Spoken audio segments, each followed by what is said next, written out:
Hello viewers, welcome back. In the last class we have discussed what is second law of motion and introduction of the concept, moments, its units and second law की statement. जहाँ हमने देखा था rate of change of momentum is directly proportional to applied external unbalanced force. Mathematical interpretation देखी थी, force is equal to m a if k is equal to 1. K is proportionality constant and units of the force is newton. Now आगे चलते हैं इसकी applications पे. Daily life में second law of motion से related क्या applications हैं जो हम देखते हैं. द फर्स्ट वन इज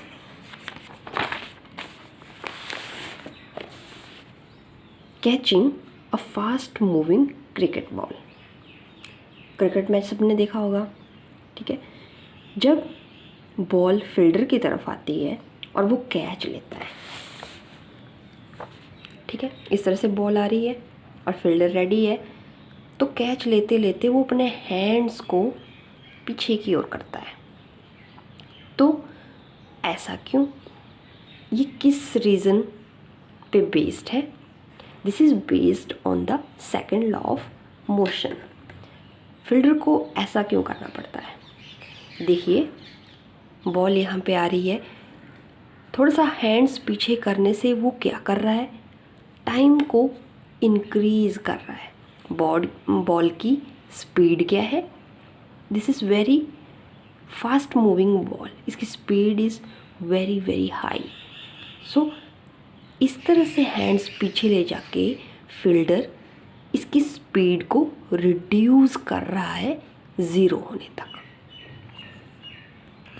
इससे क्या होगा, स्पीड डिक्रीज होने से क्या होगा, ये एक्सेलरेशन ये जो है वो कम हो जाएगी.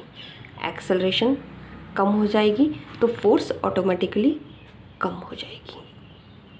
Thus in catching a cricket ball, a fielder moves his hands backwards, increases the time, acceleration reduces to 0 and impact of the force is very less. So fielder didn't get hurt.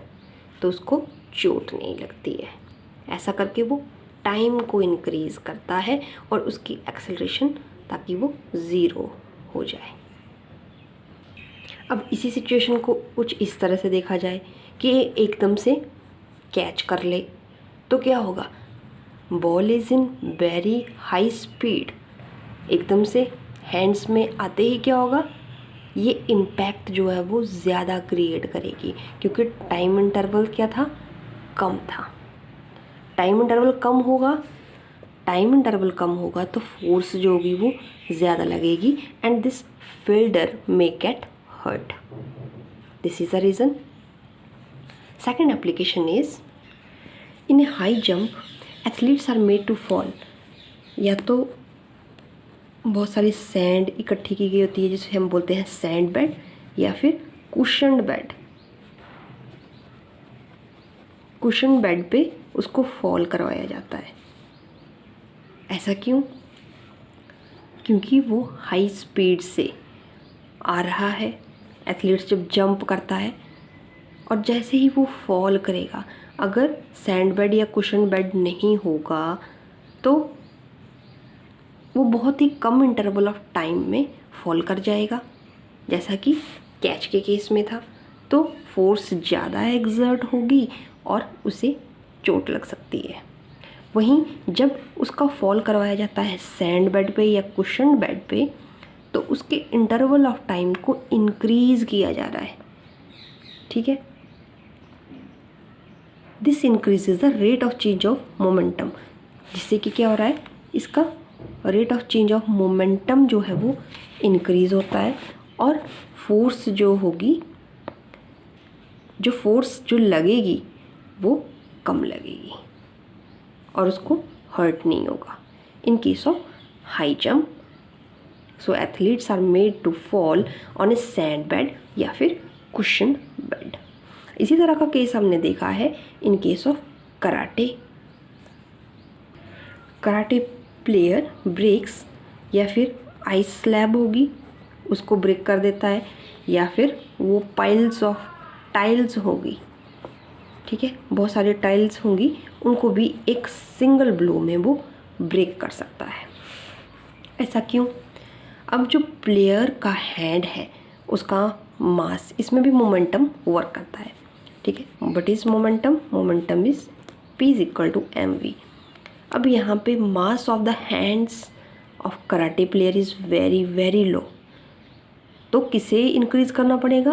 Velocity को। So in order to do that he is moving his hands at a very fast rate. बहुत speed से अपने hands को move करवाता है, ठीक है। अगर वो अपनी वेलोसिटी बढ़ाएगा तो ऑब्वियसली मोमेंटम बढ़ेगा और वो पाइल्स ऑफ टाइल्स या फिर आइस स्लैब जो है वो एक सिंगल ब्लो में ब्रेक हो जाएंगी।